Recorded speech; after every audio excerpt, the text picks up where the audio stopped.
Bapak, Ibu, dan sahabat yang dikasihi Tuhan, kita akan merenungkan sabda Tuhan dan sebelumnya kita berdoa. Damai sejahtera Allah yang melampaui segala akal, itulah yang akan memelihara hati dan pikiranmu dalam Kristus Yesus. Amin. Bapak dan Ibu, renungan kita kali ini terambil dari Mazmur pasal 24 ayat 7 sampai ayatnya yang ke-10. Beginilah sabda Tuhan. Angkatlah kepalamu hai pintu-pintu gerbang, dan terangkatlah kamu hai pintu-pintu yang berabad-abad, supaya masuk Raja kemuliaan. Siapakah itu Raja kemuliaan? Tuhan jaya dan perkasa, Tuhan perkasa dalam peperangan. Angkatlah kepalamu hai pintu-pintu gerbang, dan terangkatlah kamu hai pintu-pintu yang berabad-abad, supaya masuk Raja kemuliaan. Siapakah dia itu Raja kemuliaan? Tuhan semesta alam, dialah Raja kemuliaan. Demikian firman Tuhan. Saya menyapa Bapak dan Ibu semuanya. Shalom.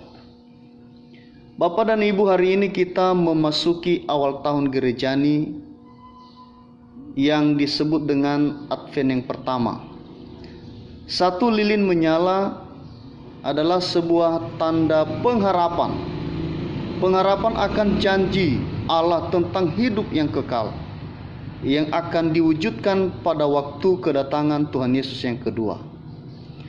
Di sini kita diingatkan agar kita tetap semangat dan terus bertahan di dalam iman. Sebab satu hal yang pasti, bahwa iman dan kepercayaan kita dalam mengikut Tuhan tidak akan berakhir dengan sia-sia. Amin Bapak Ibu. Nah, pasti amin. Melalui nats renungan kali ini kita diajak untuk senantiasa mempersiapkan diri menyambut Raja kemuliaan. Pertanyaan adalah, siapakah dia itu Raja kemuliaan? Nah, di dalam nats firman Tuhan ini, khususnya di ayatnya yang ke-10, di situ dikatakan bahwa Raja kemuliaan itu adalah Tuhan jaya dan perkasa. Tuhan perkasa dalam peperangan. Nah, di sini kita perlu melihat konteks Bapak Ibu. Nats ini merupakan perarakan hikmat ketika tabut perjanjian telah berhasil direbut kembali oleh Raja Daud bersama dengan prajurit perangnya setelah mengalahkan orang-orang Filistin. Lalu tabut perjanjian itu dibawa ke Yerusalem dan dimasukkan ke dalam sebuah kemah yang khusus didirikan untuk tabut itu. Nah, ketika tabut itu dibawa masuk ke dalam kemah atau ke Yerusalem, para penjaga pintu diminta untuk membukakan pintu. Pintu ini disebut sebagai pintu gerbang yang berabad-abad.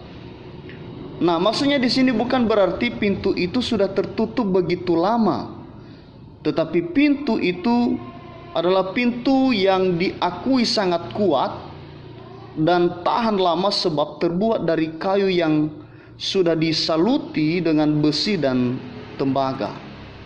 Nah, pintu gerbang kota Yerusalem inilah yang harus dibuka, dan seluruh rakyat akan menyambut dengan sukacita kedatangan daripada tabut perjanjian yang telah lama direbut dan dikuasai oleh bangsa asing.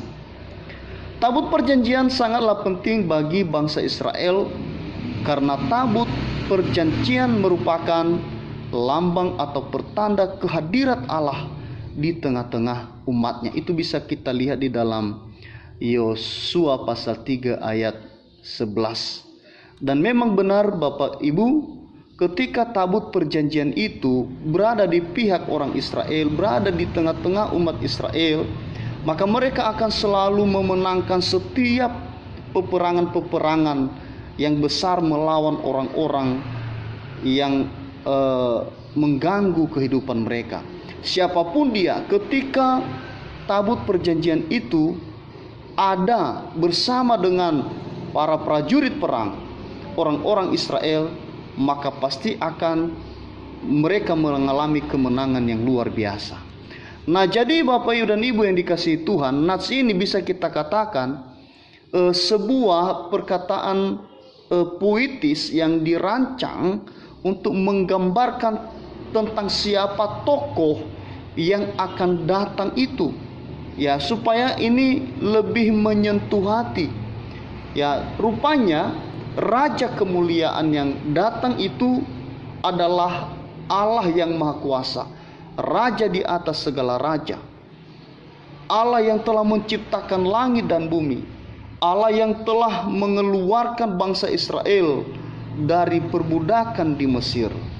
Nah, jadi Bapak dan Ibu sudah jelas Allah yang Maha Kuasa itu di dalam firman-Nya dan ketetapan-ketetapannya kita melihat bahwa memang selayaknya Ia harus disambut oleh setiap kita dengan cara yang lebih mulia dan penuh hormat.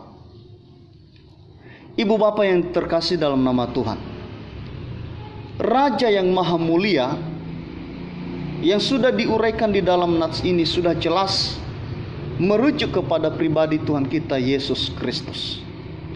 Karena dialah satu-satunya yang telah menyelamatkan umatnya dari dosa. Dan itulah sebabnya Allah sendiri telah memuliakan dia. Ia telah diberi nama di atas segala nama. Ya, kalau kita membaca di dalam Yohanes pasal 12 ayat 28b berkata, Aku telah memuliakannya dan aku akan memuliakannya lagi.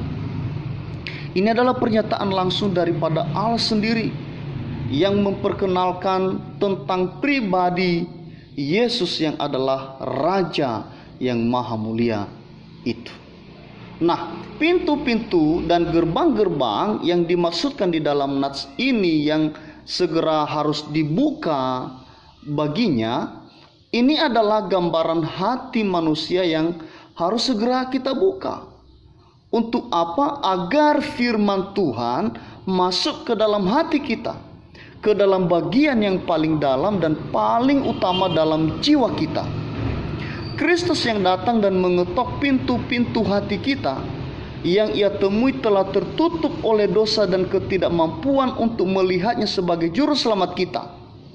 Maka bersegeralah membuka pintu hati dan bertobat, agar Allah Raja Maha Mulia itu berkenan duduk di dalam hati kita dan memerintah dan mengendalikan seluruh hidup kita.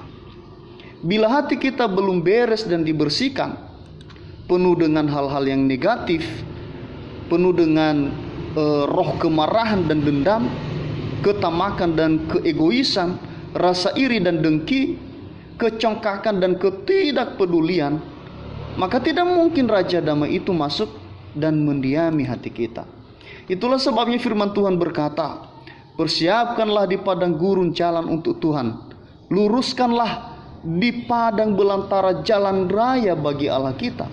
Setiap lembah harus ditutup dan setiap gunung dan bukit diratakan. Tanah yang berbukit-bukit harus menjadi tanah yang rata, dan tanah yang berlekuk-lekuk menjadi dataran. Maka kemuliaan Tuhan akan dinyatakan dan seluruh umat manusia akan melihatnya bersama-sama. Perlu kita garis bawahi kalimat yang terakhir, maka kemuliaan Tuhan akan dinyatakan dan seluruh umat manusia akan melihatnya bersama-sama.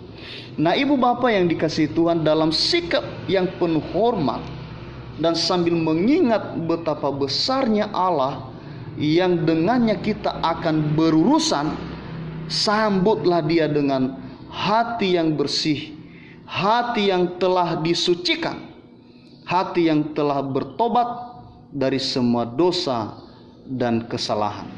Demikianlah firman Tuhan. Tuhan Yesus memberkati. Yang menjadi ayat hafalan bagi kita, Lukas pasal 12 ayat 40. Hendaklah kamu juga siap sedia, karena anak manusia datang pada saat yang tidak kamu sangkakan. Shalom.